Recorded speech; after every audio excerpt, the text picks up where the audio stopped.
It's usually a tale of two halves. This one was 2 quarters. Talk to me about the difference you saw between the third and the fourth. Yeah, I mean, the third we had a lot of energy. We did a lot of things. We had a zone that was pretty effective in terms of getting them out of their rhythm offensively. We were able to score down on the other end. The fourth quarter was just the opposite. We just couldn't find a way to get a bucket. I think we had 11 points in the fourth, and that's what we got to find a way through when the ball's not falling. We got to find other options and other ways to put the ball in the basket. And then we gave up 31 points in the fourth too. So absolutely no way to close out a game in that manner, and it's something we've got to learn from and hope it never repeats itself. A couple of instances of shaky body language or some frustrations in the fourth quarter there as they came back. What can you guys do about that as a team? Is that an individual thing for guys to hold their composure together better, or is that something you guys can work on with them?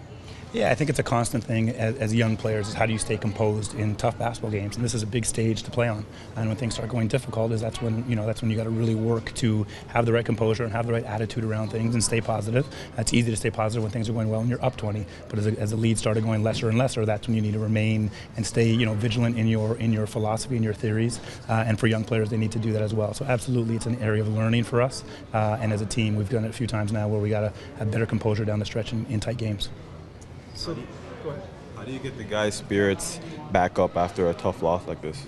Yeah, I mean, the good part is we're a professional team, and we get another game. So, we'll flush us down the toilet, and we'll think about it for a few hours now. But tomorrow we'll come in and practice. We'll get on a plane and go to Philly and take it on Delaware. So, we're playing a long season, and you're able to just adjust. But you gotta just be able to find what the problem was. And I challenge each guy, what are 1 or 2 things you could have done differently? Find what those things are, correct them, and then we come out tomorrow or the next game and have a better effort. But, you get multiple games in this season, so it's not like one game affects everything. It's just one game. We'll go get the next one after this. So the fourth quarter ends, the lead's evaporated. What are you doing in that huddle to try to get the team back with it mentally? Because you don't have the day or two off to recompose yourself for the next game. You're trying to win now. How did you try to keep the team from mentally sort of splintering as the fourth quarter turned into overtime? Yeah, I mean, I think you just try and find whatever you can to try and win the game. And I think it's who's the right people out there and what's the right play and what's the right coverage. And those are things you can sort of control in that moment when it's down to the stretch like that. You at least got to put the people in the right places. But it's hard. It's hard when you sort of had a big lead and it comes down. But that's mental toughness, and that's what we all need to continue to work through, and that's what we all grow with. And that's why this league is great, because you get challenged in these scenarios. So if you're in an NBA game and a similar event happens, you find a way to have some mental fortitude to push through when it gets really tight and when it gets close. Do you mention mental fortitude in the huddle, or do you just talk about here's a play we need to run, in a 2-minute overtime, or do you mention trying to bring guys together mentally? Both. I mean, I think you start them off with, hey, let's get locked in, let's get together here, and then you give them what you need in terms of X's and O's. So it's a combination of both to try and regroup them and get them focused for the next play. In basketball, you can't worry about the last play; you got to focus on the next play. Is there a trust element there too in terms of process versus results, where maybe something you're doing defensively doesn't work for a player too, but to try to get the guys to trust that over the long haul this is going to work and stick with it?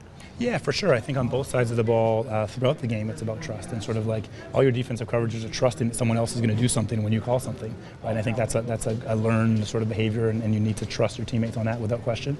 And I think on offense too, it's sort of trusting the system and trusting how we play, and it's gotten us far this way and sort of sticking with it. But to me, there's no issues around that. It was just sort of we sort of lost it for a little bit there, and they were able to capitalize. They played really well down the stretch. We weren't able to recoup, and they had a heck of a game. How much of the loss do you hang on Jesse? All of it.